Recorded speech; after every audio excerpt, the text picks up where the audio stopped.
இவைகளுக்கு பின்பு இயேசு திபேரியா கடல் எனப்பட்ட கலிலேயா கடலின் அக்கறைக்கு போனார்.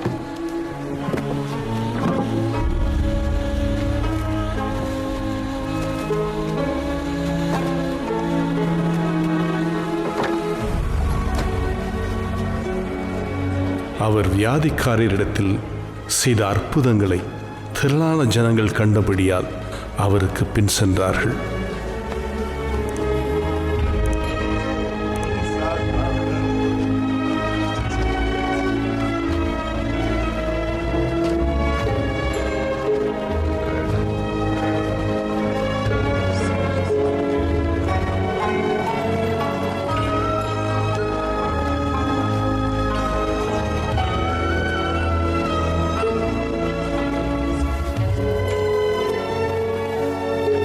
இயேசு மலையின் மேல் ஏறி அங்கே தம்முடைய சீசருடனே கூட உட்கார்ந்தார்.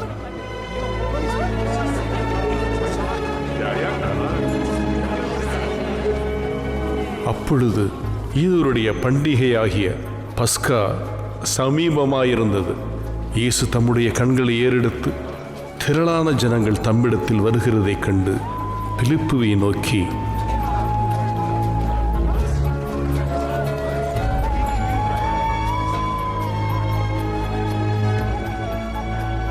இவர்கள் சாப்பிடத்தக்கதாக அப்பங்களை எங்கே கொள்ளலாம்? தாம் செய்ய போகிறதை அறிந்திருந்தும் அவனை சோதிக்கும்படி இப்படி கேட்டார். இவர்களில் ஒவ்வொருவன் கொஞ்சம் கொஞ்சம் எடுத்துக்கொண்டாலும் 200 பணத்து அப்பங்களும் இங்கு கூடியிருக்கும் மக்களுக்கு போதாதே? அப்பொழுது அவருடைய சீசரில் ஒருவனும் சீமோன் பேதுருவின் சகோதரனுமாகிய அந்திரேயா அவரை நோக்கி, இங்கு ஒரு பையன் இருக்கிறான். அவன் கையில் 5 வார் கோதுமையும் அப்பங்களும் 2 மீன்களும் உண்டு. ஆனாலும் அவைகள் இத்தனையும் ஜனங்களுக்கு எம்மாத்திரம்? ஜனங்களை உட்கார வையுங்கள். அந்த இடம் மிகுந்த புல் உள்ளதாயிருந்தது. பந்தி இருந்த புருஷர்கள் ஏறக்குறைய 5000 பேராயிருந்தார்கள்.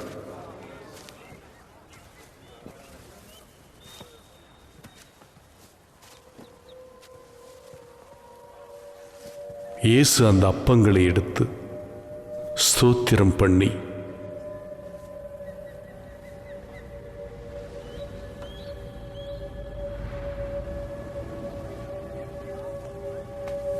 சீசர்களிடத்தில் கொடுத்தார். சீசர்கள் பந்தியில் இருந்தவர்களுக்கு கொடுத்தார்கள்.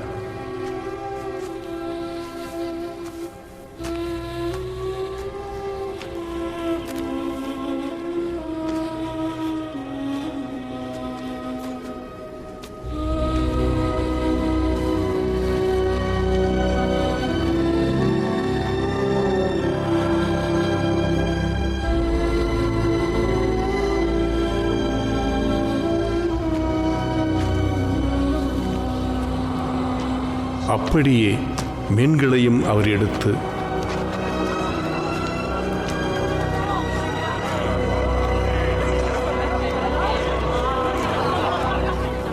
அவர்களுக்கு வேண்டிய மட்டும் கொடுத்தார்.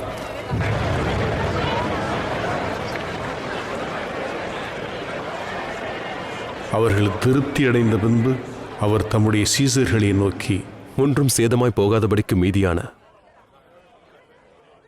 துணிக்கைகளை சேர்த்து வையுங்கள். அந்தபடியே அவர்கள் சேர்த்து வார்கோதுமை அப்பங்கள் 5 அவர்கள் சாப்பிட்டு மீதியான துணிக்கைகளினாலே 12 கூடைகளை நிரப்பினார்கள். இயேசு செய்த அற்புதத்தை அந்த மனுஷர் கண்டு, மெய்யாகவே இவர் உலகத்தில் வருகிறவரான தீர்க்கதரிசி என்றார்கள். ஆதலால் அவர்கள் வந்து தம்மை ராஜாவாக்கும்படி பிடித்து கொண்டு போக மனதாயிருந்தார்கள் என்று இயேசு அறிந்து மறுபடியும் விலகி தனியே மலையில் மேல் ஏறினார். சாயங்காலமான போது அவருடைய சீசர்கள் கடற்கரைக்கு போய் படகில் ஏறி கடலின் அக்கறையில் உள்ள கப்பர்நகூமுக்கு நேராய் போனார்கள். அப்பொழுது இருட்டாயிருந்தது. இயேசுவும் அவர்களிடத்தில் வராதிருந்தார். பெருங்காற்று அடித்தபடியினாலே கடல் கொந்தளித்தது.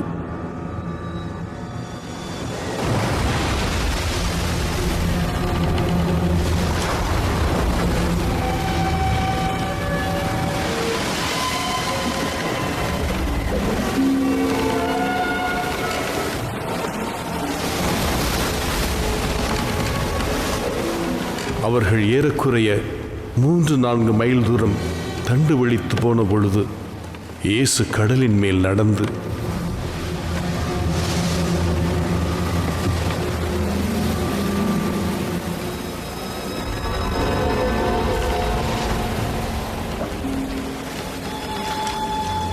படகுக்கு சமீபமாய் வருகிறதைக் கண்டு பயந்தார்கள்.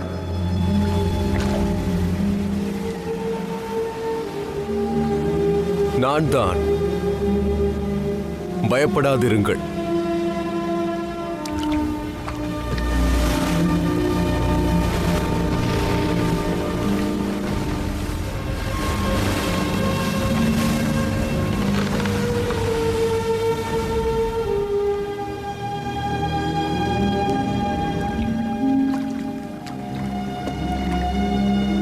அப்பொழுது அவரை படகில் ஏற்றிக்கொள்ள மனதாயிருந்தார்கள்.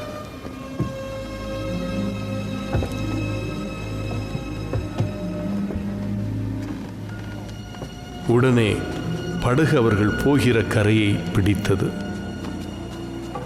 மறுநாளில் கடலின் அக்கறையிலே நின்ற ஜனங்கள் அவருடைய சீசர் ஏறின அந்த ஒரு படகு தவிர அங்கே வேறொரு படகும் இருந்ததில்லை என்றும், இயேசு தம்முடைய சீசருடனே கூட படகில் ஏறாமல் அவருடைய சீசர் மாத்திரம் போனார்கள் என்றும் அறிந்தார்கள். கர்த்தர் ஸ்தோத்திரம் செய்த பின்பு அவர்கள் அப்பம் சாப்பிட்ட இடத்துக்கு சமீபமாய் திபேரியாவிலிருந்து வேறு படகுகள் வந்தது. அப்பொழுது இயேசுவும் அவருடைய சீசரும் அங்கே இல்லாததை ஜனங்கள் கண்டு இயேசுவை தேடிக்கொண்டு கப்பர்நகமுக்கு வந்தார்கள்.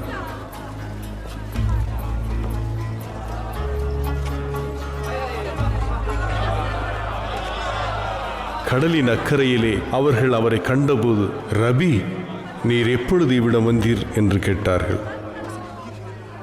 நீங்கள் அற்புதங்களை கண்டதினால் அல்ல, நீங்கள் அப்பம் புசித்து திருப்தியானதினாலேயே என்னை தேடுகிறீர்கள் என்று மெய்யாகவே மெய்யாகவே உங்களுக்கு சொல்கிறேன். அழிந்து போகிற போஜனத்திற்காக அல்ல, நித்திய ஜீவன் வரைக்கும் நிலை நிற்கிற போஜனத்திற்காகவே கிரியை நடப்பியுங்கள். அதை மனுஷகுமாரன் உங்களுக்கு கொடுப்பார். அவரை பிதாவாகிய தேவன் முத்திரித்திருக்கிறார். தேவனுக்கேற்ற கிரியைகளை நடப்பிக்கும்படி நாங்கள் என்ன செய்ய வேண்டும்? அவர் அனுப்பினவரை நீங்கள் விசுவாசிப்பதே தேவனுக்கேற்ற கிரியையாய் இருக்கிறது. உம்மை விசுவாசிக்கும்படிக்கு நாங்கள் காணத்தக்கதாக நீர் என்ன அடையாளத்தை காண்பிக்கிறீர்? வானத்திலிருந்து அவர்களுக்கு அப்பத்தை புசிக்க கொடுத்தார் என்று எழுதியிருக்கிறபடி நம்முடைய பிதாக்கள் வனாந்தரத்தில் மன்னாவை புசித்தார்களே. வானத்திலிருந்து வந்த அப்பத்தை மோசே உங்களுக்கு கொடுக்கவில்லை. என் பிதாவோ வானத்திலிருந்து வந்த மெய்யான அப்பத்தை உங்களுக்கு கொடுக்கிறார். மெய்யாகவே மெய்யாகவே உங்களுக்கு சொல்கிறேன், வானத்திலிருந்து இறங்கி உலகத்துக்கு ஜீவனை கொடுக்கிற அப்பமே தேவன் அருளிய அப்பம். ஜீவ அப்பம் நானே. என்னிடத்தில் வருகிறவன் ஒரு காலம் பசி அடையான். என்னிடத்தில் விசுவாசமாய் இருக்கிறவன் ஒரு காலம் தாகம் அடையான். நீங்கள் என்னை கண்டறிந்து விசுவாசியாமல் இருக்கிறீர்கள் என்று உங்களுக்கு சொன்னேன். பிதாவானவர் எனக்கு கொடுக்கிற யாவும் என்னிடத்தில் வரும். என்னிடத்தில் வருகிறவனை நான் புறம்பே தள்ளுவதில்லை. என் சித்தத்தின் படி அல்ல, என்னை அனுப்பினவருடைய சித்தத்தின்படி செய்யவே நான் வானத்திலிருந்து இறங்கி வந்தவன். அவர் எனக்கு தந்தவைகளில் ஒன்றையும் நான் இழந்து போகாமல் கடைசி நாளில் அவைகளை எழுப்புவதே என்னை அனுப்பின பிதாவின் சித்தமாய் இருக்கிறது. குமாரனை கண்டு அவரிடத்தில் விசுவாசமாய் இருக்கிறவன் எவனோ அவன் நித்திய ஜீவனை அடைவதும் நான் அவனை கடைசி நாளில் எழுப்புவதும் என்னை அனுப்பினவருடைய சித்தமாய் இருக்கிறது. நான் வானத்திலிருந்து வந்த அப்பம் என்று அவர் சொன்னது நிமித்தம் யூதர்கள் அவரை குறித்து முறுமுறுத்தது. இவன் யோசேப்பின் குமாரனாகிய இயேசு அல்லவா? இவனுடைய தகப்பனையும் தாயையும் அறிந்திருக்கிறோமே. அப்படி இருக்க நான் வானத்திலிருந்து இறங்கி வந்தேன் என்று இவன் எப்படி சொல்கிறான்?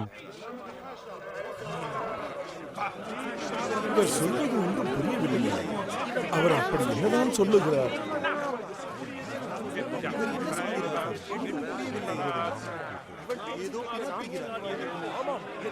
உங்களுக்குள்ளே முறுமுறுக்க வேண்டாம்.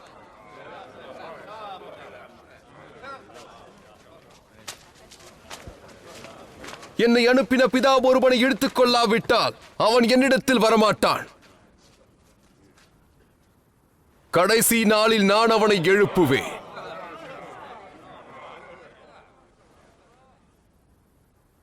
எல்லோரும் தேவனாலே போதிக்கப்பட்டிருப்பார்கள் என்று தீர்க்கதரிசிகளின் ஆகமத்தில் எழுதியிருக்கிறதே. ஆகையால் பிதாவினிடத்தில் கேட்டு கற்றுக்கொள்கிறவன் எவனும் என்னிடத்தில் வருகிறான். தேவனிடத்தினின்று வந்தவரே தவிர வேறொருவரும் பிதாவை கண்டதில்லை. இவரே பிதாவை கண்டவர். என்னிடத்தில் விசுவாசமாய் இருக்கிறவனுக்கு நித்திய ஜீவன் உண்டென்று மெய்யாகவே மெய்யாகவே உங்களுக்கு சொல்கிறேன். ஜீவாப்பம் நானே. உங்கள் பிதாக்கள் வனாந்தரத்திலே மன்னாவை புசித்திருந்தும் மரித்தார்கள். இதிலே புசிக்கிறவன் மறியாமல் இருக்கும்படி வானத்திலிருந்து இறங்கின அப்பம் இதுவே. நானே வானத்திலிருந்து இறங்கின ஜீவாப்பம். இந்த அப்பத்தை புசிக்கிறவன் என்றென்றைக்கும் பிழைப்பான். நான் கொடுக்கும் அப்பம் உலகத்தின் ஜீவனுக்காக நான் கொடுக்கும் என் மாம்சமே. இதை குறித்து வாக்குவாதம் பண்ணினார்கள். இவன் தன் மாம்சத்தை எப்படி நமக்கு புசிக்க கொடுப்பான்? நீங்கள் மனுஷகுமாரனுடைய மாம்சத்தை புசியாமலும் அவருடைய ரத்தத்தை பானம் பண்ணாமலும் இருந்தால் உங்களுக்குள்ளே ஜீவன் இல்லை என்று மெய்யாகவே மெய்யாகவே உங்களுக்கு சொல்கிறேன். என் மாம்சத்தை புசித்து என் ரத்தத்தை பானம் பண்ணுகிறவனுக்கு நித்திய ஜீவன் உண்டு. நான் அவனை கடைசி நாளில் எழுப்புவேன். என் மாம்சம் மெய்யான போஜனமாயிருக்கிறது, என் ரத்தம் மெய்யான பானமாயிருக்கிறது. என் மாம்சத்தை புசித்து என் ரத்தத்தை பானம் பண்ணுகிறவன் என்னிலே நிலைத்திருக்கிறான், நானும் அவனிலே நிலைத்திருக்கிறேன். ஜீவனுள்ள பிதா என்னை அனுப்பினது போலவும் நான் பிதாவினால் பிழைத்திருக்கிறது போலவும் என்னை புசிக்கிறவனும் என்னாலே பிழைப்பான். வானத்திலிருந்து இறங்கின அப்பம் இதுவே. இது உங்கள் பிதாக்கள் புசித்த மன்னாவை போல அல்ல, அவர்கள் மரித்தார்களே. இந்த அப்பத்தை புசிக்கிறவனோ என்றென்றைக்கும் பிழைப்பான். கப்பர்நகூமில் உள்ள ஜெப ஆலயத்திலே அவர் உபதேசிக்கையில் இவைகளை சொன்னார். அவருடைய சீசரில் அநேகர் இவைகளை கேட்ட பொழுது, இது கடினமான உபதேசம், இதை யார் கேட்பார்கள் என்றார்கள். சீசர்கள் அதை குறித்து முறுமுறுக்கிறார்கள் என்று இயேசு தமக்குள்ளே அறிந்து அவர்களை நோக்கி, இது உங்களுக்கு இடரலாக இருக்கிறதோ? மனுஷகுமாரன் தாம் முன்னிருந்த இடத்திற்கு ஏறி போகிறதை நீங்கள் காண்பீர்களானால் எப்படி இருக்கும்? ஆவியே உயிர்ப்பிக்கிறது, மாம்சமானது ஒன்றுக்கும் உதவாது. நான் உங்களுக்கு சொல்லுகிற வசனங்கள் ஆவியாயும் ஜீவனாயும் இருக்கிறது. ஆகிலும் உங்களில் விசுவாசியாதவர்கள் சிலர் உண்டு. விசுவாசியாதவர்கள் இன்னார் என்றும் தம்மை காட்டிக் கொடுப்பவன் இன்னார் என்றும் ஆதி முதலாக இயேசு அறிந்திருந்தபடியால் அவர் பின்னும், ஒருவன் என் பிதாவின் அருளை பெறாவிட்டால் என்னிடத்திற்கு வரமாட்டான் என்று இது நிமித்தமே உங்களுக்கு சொன்னேன்.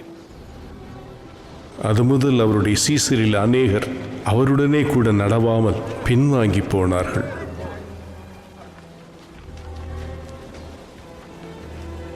நீங்களும்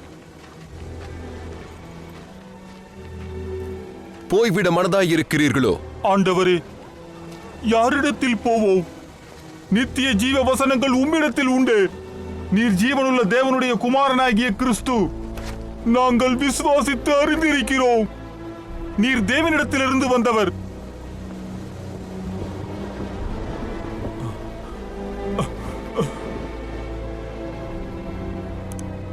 பன்னிருவராகிய உங்களை நான் தெரிந்து கொள்ளவில்லையா?